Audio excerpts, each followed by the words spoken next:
Now, etiology and what are the causes of obesity? Increased consumption of the calories, increased caloric intake is one of the most common cause of obesity.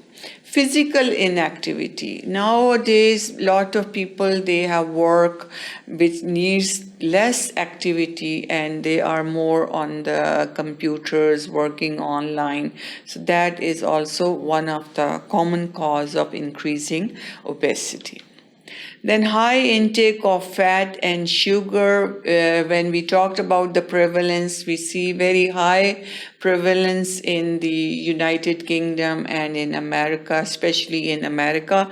And one of the reason for that is high intake of fat and sugar, high consumption of food which is not very hygienically fit, or a high caloric intake. Sleep deprivation is another cause of obesity, and then there are some specific genetic syndromes, and this is also, it runs in the families, people who are more obese or they have a tendency to gain more weight. So all these are very common causes of obesity.